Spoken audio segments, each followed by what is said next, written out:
banyak yang kosong. Sekali lagi kepada bapak-bapak yang masih berada di luar, agar kiranya untuk mengisi tempat yang masih kosong di dalam. Bismillahirrahmanirrahim. Assalamualaikum warahmatullahi wabarakatuh. Allahu Akbar, Allahu Akbar, Allahu Akbar, walillahil hamd. Jamaah salat Idul Adha yang dirahmati Allah, alhamdulillah, marilah kita panjatkan puji syukur kehadirat Allah Subhanahu wa taala karena atas limpahan rahmat nikmatnya pada hari ini kita dapat hadir di masjid dalam melaksanakan salat Idul Adha dalam keadaan sehat walafiat. Mudah-mudahan kita semua yang hadir di sini mendapatkan berkah dari Allah. Amin. Selawat dan salam kita aturkan kepada junjungan Nabi besar Muhammad SAW, karena beliaulah sebagai pembawa rahmat, dan mudah-mudahan kita menjadi umat yang selalu istiqomah di dalam menjalankan perintah yang dibawa beliau.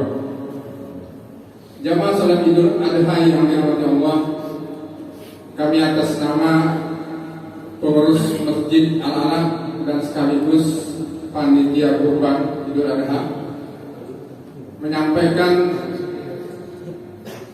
penerimaan hewan kurban di Masjid Al-Alah pada tahun ini. Pertama, 4 ekor sapi untuk kelompok.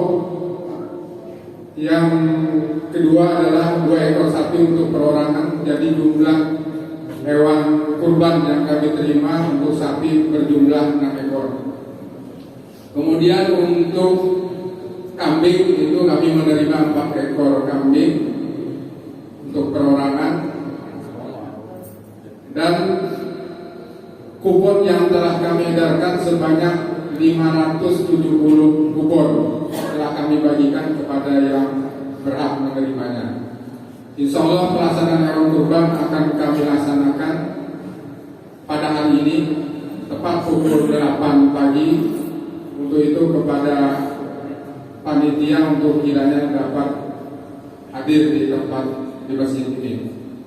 Kemudian selanjutnya kami sampaikan untuk petugas Hatib merangkap imam pada hari ini, alhamdulillah, Bapak Ustadz Guru Mukni, kemudian muadzin Ustadz Muawiyah Al-Mujani.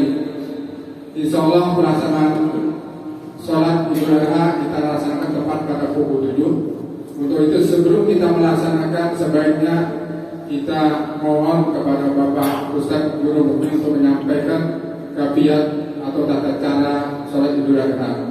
Kepada beliau dipersilakan. Wabillahi taufiq wal hidayah. Assalamualaikum warahmatullahi wabarakatuh. Sekali lagi saya mengimbau kepada jemaah yang berada di luar supaya merapatkan baris soft saudara. Bapak tahu majunya kosong. Karena sunnah baginda Rasulullah adalah merapatkan sholat. Ketika terjadikan sholat berjamaah itu harus rapat kaki saling bersentuhan supaya iblis laknatullah dan dengkap-dengkapnya itu tidak bisa mengganggu kita. Itu sunnah yang diajarkan oleh Rasulullah. Sekali lagi saya himbau kepada bapak yang berada di luar supaya masuk ke dalam masjid karena masih banyak yang kosong. Baiklah, sebelum kita melaksanakan sholat Idul Adha, ada baiknya kembali kita mengingat tentang tata cara atau kaifiat pelaksanaan sholat Idul Adha. Sebagaimana kita ketahui bersama bahwa sholat Id ini adalah sholat tahunan yang kita kerjakan. Mungkin ada di antara jamaah yang lupa dengan bacaan-bacaan dalam melaksanakan sholat Idul Adha. Adapun kaifiah bacaan salat Idul Adha adalah yang pertama berdiri betul, merapatkan barisan salat, kemudian mengikuti komando imam, yaitu dengan lafaz niat usolli sunnatal Idul Adha rak'ataini ma'muman lillahi ta'ala. Dalam hati sengaja aku sembahyang salat Idul Adha mengikuti imam 2 rakaat Allah Allahu Akbar. Kemudian imam memimpin membaca takbir pada rakaat pertama sebanyak 7 kali. Kemudian di sela-sela takbir itu diiringi dengan bacaan tasbih sebanyak 6 kali, subhanallah walhamdulillah wala ilaha illallah Allahu Akbar. Setelah takbir ke-7, imam memimpin membaca suratul Fatihah diteruskan dengan ayat. Kemudian setelah sujud, imam bangkit berdiri, kemudian memimpin membaca takbir lagi. Pada rakaat kedua, takbir yang diucapkan adalah sebanyak 5 kali. Kemudian di sela-sela takbir itu membaca tasbih sebanyak 4 kali, subhanallah alhamdulillah wala ilaha illallah wallahu akbar. Setelah takbir kelima, imam memimpin membaca surah Al-Fatihah dan seterusnya sampai pembacaan doa. Kemudian kepada jamaah perlu diingat, kalau sholat Jumat itu adalah khutbah dulu baru sholat. Tapi sholat Idul Fitri dan Idul Adha itu sama, sholat dulu baru khutbah, penyampaian tentang hikmah Idul Adha.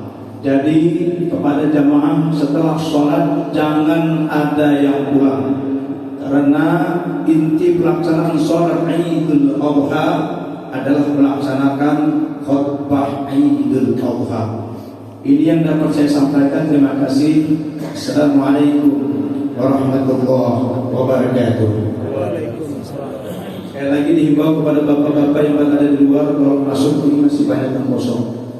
Kemudian mohon maaf yang sebesar-besarnya, sebenarnya anak-anak itu lebih afdal di belakang, bukan di tengah-tengah. Jadi itu yang lebih dianjurkan kita, anak-anak itu di belakang. Tapi mungkin menjaga supaya jangan ada yang ribut, mungkin segitu. Apalagi kalau yang belum sunat, mohon maaf, kalau bisa yang orang tuanya, terutama bapak yang membawa anaknya yang belum sunat, jangan berada di tengah-tengah, karena itu memutus sholat. Karena anak itu belum sunat, jadi kalau dia kencing, air kencingnya belum bersih. Kalau kita sholat di sampingnya, tujuannya baik, tapi ketika kita sholat itu membatalkan kepada jamaah yang lain.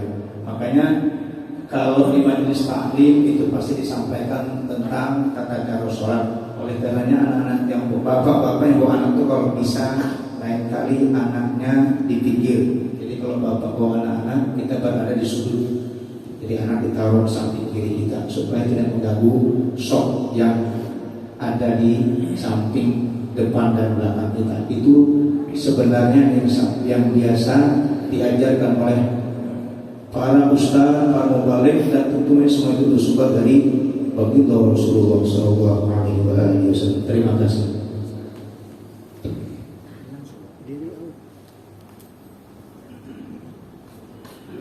الصلاة